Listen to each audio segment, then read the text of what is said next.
Hey, happy Happy spring. spring, campers. Woo, we made it through We the made it. winter.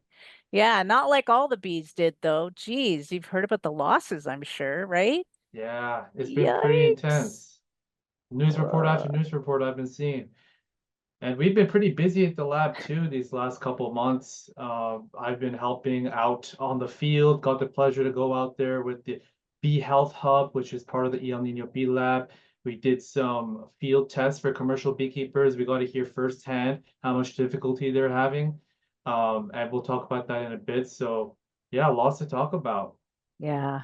I mean, we're talking about 62% in terms of losses from last summer right through over winter to February. So in the newsletter, we've got some links for you if you're interested to take a deeper dive. If you probably already have, but if you haven't, it'll be there for you to have a look at.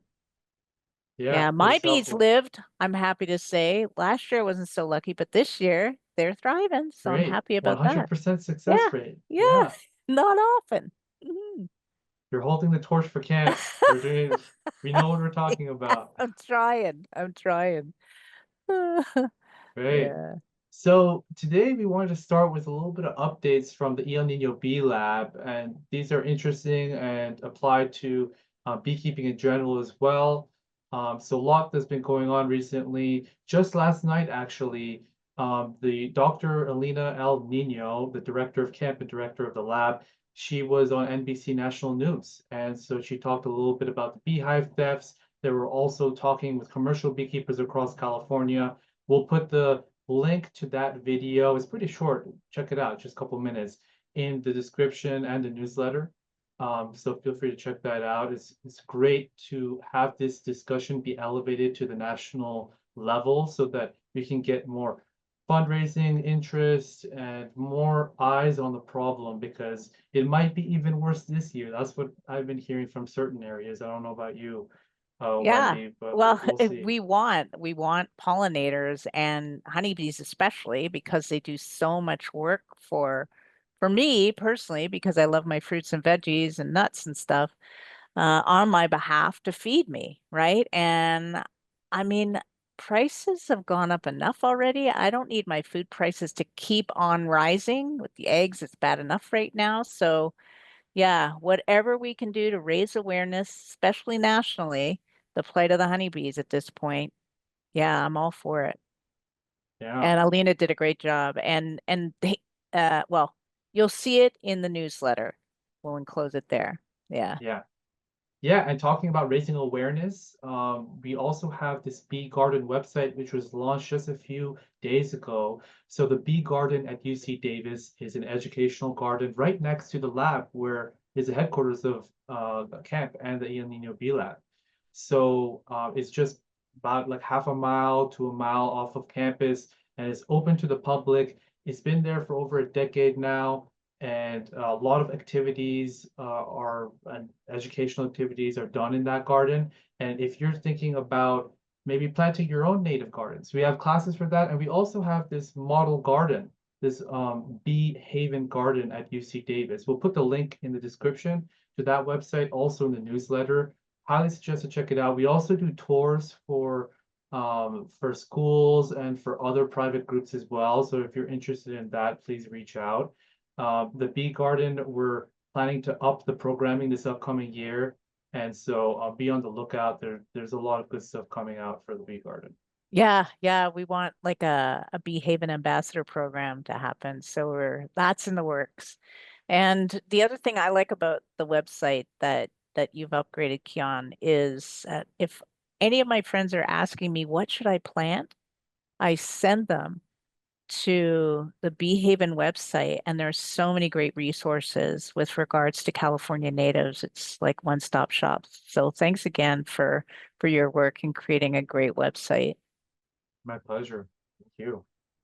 And also the Bee Health Hub, which we've talked about in the last few newsletters, they were extremely busy the last couple months doing all the almond pollination field visits to help out the Mm. commercial beekeepers and gathering diagnostic information on varroa mite counts, and also different diseases like nosema. And so I had the pleasure of going out there and helping them out a few times as well because there were just so many beekeepers to support. And right on the right-hand side here, we have a few metrics after all the work they did this year. So they did 507 FKB tests. That's freeze, kill, brood, hygienic tests. That's when they basically pour some liquid nitrogen and freeze some of the brood to kill it. And then the bees go in and they remove the dead brood. And depending on how much they remove, it kind of indicates their level of Varroa hygienics. So that helps beekeepers to know which hives are more resistant to Varroa. And 500 hives, that's a lot. Yeah. Varroa, yeah. Yeah. And you guys are also working with Dr. Frank Rankovich out of the Baton Rouge, Louisiana USDA lab regarding VSH testing, right? And being trained by the best. So we look forward to more of that in the next few months as well. So Yeah, it was. I also want to put a call or a thank you to the USDA Baton Rouge lab, the ARS lab over there. They sent over some of their staff to help us out this year because there was just so much demand. mm, mm, So it was great to collaborate with them. yeah, yeah, cool. And a lot of bromide washes, a lot of nosema test samples, and there were 11 queen producers that were served in total. Yeah, that's the heart of our business, right? Those queen Mhm. producers. Mm, Exactly. It's really supporting them, helps support all the yeah, beekeepers, those who we yeah, buy the bees from, the queens. yeah. And also for anybody who wants lab tests for nosema and some other diseases as well, please check out the Bee Health Hub website. We'll also link that in the description and in the newsletter. You can basically, you don't have to be commercial beekeeper to utilize the services of the Bee Health Hub lab testing. You could be, sideliner, hobbyist, any level. So now we'll move on to the announcements corner, and the 2025 class schedule is now fully up. We have all the classes on there except the Queen Rearing Techniques short course. That is It's also hiding. available. It's hiding. We have the link. We'll put the link in the description as well, but everything else is up. And we'll go through some of the upcoming classes in a second. But there are a variety of different classes, in person, hybrid, remote, whatever's best for you throughout the year. But most of them are in spring and they're coming up this April and May. So uh, take advantage. And we also have a reminder to submit your B's and C's if you're a Kent member. So those are the volunteer hours. Put the link as well in the description and the newsletter. So please fill those out. Those are really helpful for us to report our metrics and really champion all the great work that you guys are doing as members that are really supporting communities and moving forward beekeeping in California. And here Oh, are, yeah, yeah, look at those dates, right? Love the info sessions, Kian, that you're right out in front of. And then of course we have scheduled some in-person practical and oral exams. You see there the dates, the 10th and the 31st of May. Um, Office hours, just a reminder, every Wednesday, 4 to 5. And our hybrid annual celebration on the 15th of November. Book it now. Kian, could you remind us, please, as to how we can actually book practical and oral exam and office hours? yeah, great question. So for office hours, you want to go to the members page and there's a link there to sign up for office hours. And then for the practical exams, if you're currently in the program, you need to take the practical exam, you go to the evaluation page after you're logged in. And then there's going to be a list of dates where the UC Davis location has practical exams. We also offer practical exams from other locations as well, not only UC Davis. Those aren't scheduled yet. There should be some in Southern California. And also, we can potentially do one-off solid prostate depending on if there's any proctors nearby who are available. Yeah. And if that's not possible, then you can always submit remotely as well. We can do a whole practical exam via Zoom. There's a bunch of different options. They're all listed in the evaluation page. Yeah. Thank you. Yeah. Oh, coming up. Yep, Oh, why don't upcoming you speak to classes. that? Yeah. Yeah, I just always want to remind members that we have class passes. So many of the classes you have access to depending on your level. You'll see when you log in, there's still a price next to it. But if you're at apprentice level, for example, you get all the apprentice level classes that are remote for free. Just click register. There is no charge for that. Also, there's a video library. If you're at any level of the camp, you get full access to all the recordings into history. So there's probably hundreds in there at this point. So feel free to take advantage of that. You don't need to attend the class live. You have these resources. You can skip ahead to whatever part of the presentation you need. Those are always available on our website when you're logged in. Yeah. Or, listen to it on two speed or whatever instead Yeah, of one. that Just buzz reminds me through of it. Zoom college. Yeah. Yeah, just a few Yeah. years Yeah. ago, Yeah. or even three Oh, and times. events. Look what's happening, right? Look at what we're able to offer coming up. That's pretty cool. In this Sunday, for example, you're going to be producing pollinators and plants, and then down at the camp OCB team, they're installing honeybee packages, and then Richard Martinez, he is going to be our guest lecturer um, regarding nutrition fundamentals. And we can't wait to have him on Monday, April the 14th, and learn more about what's going on in the nutrition side of things when it comes to bee health. And of course, oddly enough, on a Tuesday night, right, April the 29th, we're switching it up a bit. And we're doing an online well, live online remote class from 6:30 to 9:30 on queen rearing basics. So hope to see you there. Yeah, lots of classes for all different levels and guest lecture from Richard. A lot of opportunities. And this is just for April. There's a lot more in May too. So please check out Mm, the schedule. And well, we always recommend just look at all the classes throughout the whole year, and you can sign up for them now. There's no need to wait. mm. Feel free to review them all. They should be up. Yeah, this is a biggie. And if you're in the area of Davis or Woodland or Sacramento or Yolo or San Joaquin County, wherever you are, if you're within driving distance of Woodland, California on Saturday, May the 3rd, please consider joining us as a volunteer at the California Honey Festival. It is an epic event. It's just an amazing opportunity to, again, raise awareness of not only honeybees, but pollinators all the way around. A great opportunity to network with other beekeepers and scientists and pick up some awesome honey and just have fun outdoors in a beautiful downtown Woodland. We'll include the sign up sheet for volunteering in the newsletter. Thank you. And we were speaking about Bee Health Hub earlier. So one of the integral members of the Bee Health Hub is Rob Snyder. So he was actually part of the Bee Informed partnership before it was dissolved, and he was part of the tech transfer team, the famous tech transfer team. And they were doing a lot of the same things Bee Health Hub is now doing before they were dissolved. And so Rob is a senior field specialist. He's out there calling the shots, doing the all the testing and all of that. So he has many years of experience out in the field. He's talked to beekeepers all across the United States. He's a great person that has a lot of practical knowledge that I always enjoy speaking with him about.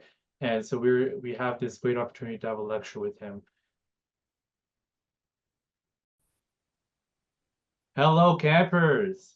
Today we're going to get to discuss the Bee Health Hub with Rob Snyder. Thanks for joining us, Rob. How are you? I'm doing all right, Ken. How you doing? Doing pretty good. Glad to have you on. We've been working together for a couple of years now, so it's great to finally show off all the great work Bee Health Hub has been doing these last couple of years. And so, Rob, I think a good place to start would be to share with the camp what is a Bee Health Hub? What do you guys do? So the Bee Health Hub started about 2 years ago, and where I came from and my coworker Matt is we used to work for Bee Informed Partnership through UC Davis. I've been there since 2011, and Matt started about 5 or 6 years ago. But Bee Informed Partnership had gone bankrupt 2 years ago, and that left me and Matt without jobs. But fortunately, Alina had kept us on payroll, and we started working for her.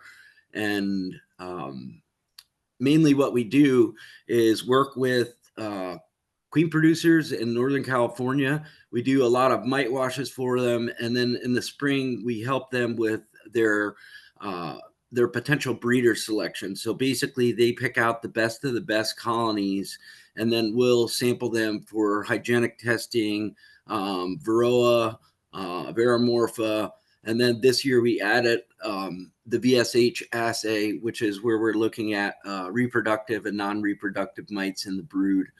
So that's mainly what we do. We also are involved with some different projects that Alina has lined up for us, but I don't have the current list of experiments and things that we're working on, and often not allowed to talk about them anyway. So, uh, Okay. yeah, so So that's yeah. kind of what we do in a nutshell. So it sounds like you guys support commercial beekeepers in professional services. So you guys go out there and you do some pest and disease ID for them and gather some information. Like Be Informed used to do that too. I remember they had that annual loss survey. So they did a Yeah. lot of data collection, right? And it sounds like you guys are taking that torch and continuing at least part of it here at UC Yeah. Davis now. Yeah, so we're continuing on the work part of it. There is in Auburn, Jeff Williams. He took over the survey, and he's been working on that. But we're just continuing to work with the breeders, and then also work with some of these companies that want treatments tested or supplements and things like that. So those are things that we look for in the field, and working with the beekeepers. We're the link between the scientists and the beekeepers, and setting up these experiments so everything runs Wow. smoothly. And I know last month, you and Matt, the other Bee Health Hub specialist that goes out there, were really, really busy. And I actually came out, helped a couple times myself. So, throughout the year, there's times when you guys are way more busy than other times. What was so special about March and February specifically that made you guys really busy?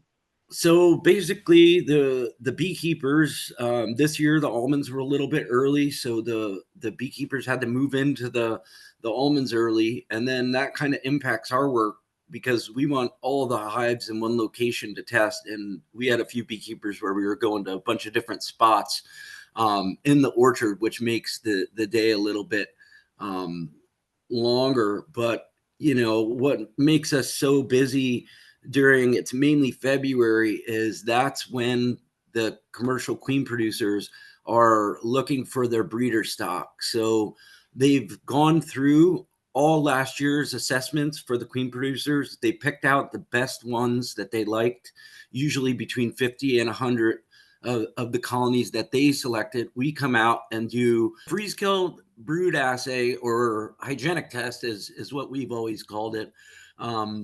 What we do is we go to those colonies that the queen producers selected for all the traits that they wanted. And mainly why we do this in spring is because they're grading the colonies on spring buildup.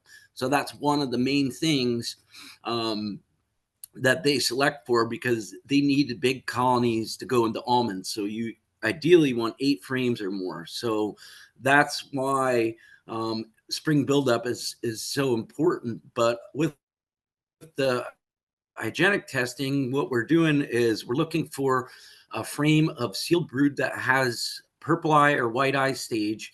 And then we depress a 3-inch PVC pipe into that brood. And that contains about 160 cells. And then we add liquid nitrogen to it, and we let that thaw out. And then we count how many empties. And that is the first day of hygienic testing. So the second day of hygienic testing, we come back 24 hours later, and we'll take that same frame out that we marked with a paint pen the previous day, and we'll read the scores. And, an example would be, 13 partials and 5 sealed. And that would be a relatively good score. Anything that's like 15 and 15 or below is relatively good, and could possibly be chosen as a potential breeder. But what this tool does is it just gives the beekeeper one more piece of information to help them select these breeders, because they often have 50 to 100, and they're trying to select down to 30 or 20. It really varies upon the operation and the size of the operation and how often that they're grafting. But this is a selection tool that we've been giving them for the past 14 years or more. So that's one of the reasons Matt and I got to continue, is because we had beekeepers or stakeholders that pay into the program for this service. And we wanted to continue that, and worked with the beekeepers and Alina to establish that. And Keon had helped. We made a new website and all of the pricing. So it was tedious and time consuming, but now I feel like we're pretty much set up and running. This was our second year, and we actually picked up some more beekeepers. And I could get into numbers if you want. Yeah, I'd love to hear some numbers So on this year. Yeah, so for the free-scaled brood, we did 507 free-scaled brood tests on 11 different queen producers. And then we did the BSH, which is something that's new, and we're still kind of learning that and trying to figure out a faster way to do that, because the current method is very time consuming. But we did 122, but we did have help from one of Frank Rankovich's techs, Dave and Paula. So they greatly helped out. I know Matt and myself had done a handful. Joe Towser did some, and Richard at the lab there did some. We did, 311 mite washes, which is quite a few more than last year. And same for the freeze-killed brood test. We did some more because we added a beekeeper, and some people ramped up and other people took less. So, you never know what your workload's going to be like.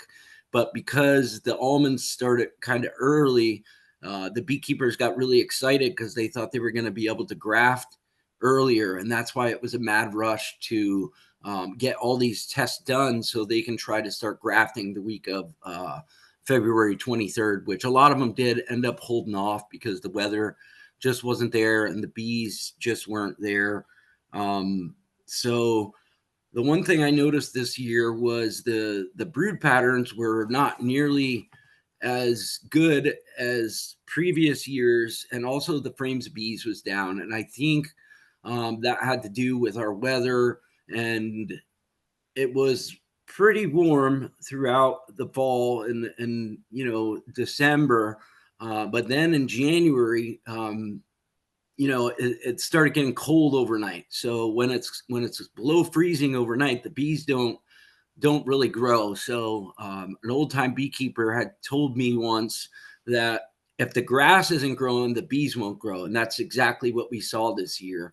Was the grass just wasn't growing. The bees weren't growing. Even if you were feeding them protein supplements, they were just kind of putting along. And a lot of the smaller ones went backwards, where the bigger ones did grow a little bit, but it did take a while for the bees to get jump started. And I think it was mainly when the almond pollen started coming in. I think they turned a corner there and started to grow and hopefully helped out with colony growth, because it was a bad year and a lot of beekeepers lost more than they normally would have. And I think that's due to some of the treatments they couldn't get or weren't available. And then also the viruses have become more virulent or stronger. So basically you can't do anything if you've got a virus. So your main goal throughout the year is, trying to treat these things. And if you make honey, a lot of the treatments you can't use. So it's like a double-edged sword trying to work around this thing, and you're trying to kill a bug on a bug, basically. So that, I think, is why there were so many colony losses. And it wasn't so bad in California because we're not really a honey producing state. So the beekeepers can treat more, and they're not making honey, so they don't have to worry about having supers on or anything like that. So I think overall California had lower losses than other states, but those big honey producers, it seems like almost every year they tend to have a bit more losses, and a lot of that is due to they're trying to get the last drop of honey, or it rains for a week or two and then they can't get out the treat. So it's a lot of different factors go into losses and things like that. And Yeah, I'm and not it's going to. really helpful to hear all those insights that you have being out there in the field. A lot of people have asked in camp, what has caused all of these large losses this last year? And you just provided being out there in the field, having that large network of breeders and other beekeepers that you know is really helpful to start seeing what you saw out there as potential reasons for the really bad losses this year. And really the services that Bee Health Hub provides for the queen producers is really supports the whole industry. And it's really, especially with the hygienic testing, where you were talking about using the liquid nitrogen to freeze a brew to do all that testing, like that is not easy to do for a hobbyist beekeeper.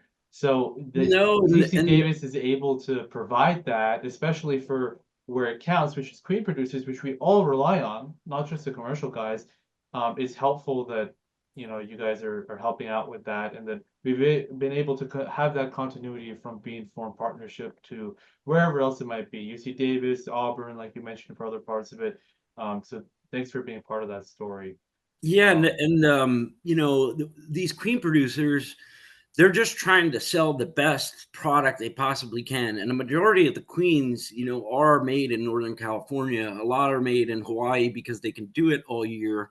And then, you get down into the South, Texas and Georgia, and areas like that. They also do queen production. But I think the reason that these Northern California beekeepers are special, and why I've stayed here for the past 14 years, is they all work together. And a lot of beekeepers don't work together. And I think that hurts them in the end. Where these guys, if somebody's short on cells or something like that, somebody's there to help them out. And, they're always willing to help each other, because you never know when you're going to need help. So I think yeah, that's one of the reasons that these Northern California queens are some of the best in the world, I no, would good to say. know. Yeah. So yeah, now we just got to hope for good mating weather coming up here. And it does look like we're going to have a day of about 70 degrees. And then I saw a day with 77 degrees. So those are perfect mating days. Ideally for mating, the queens, you want 70 degrees and no wind. Preferably, it's been pretty wet and windy here. So not good mating weather, but they're going to get a window here.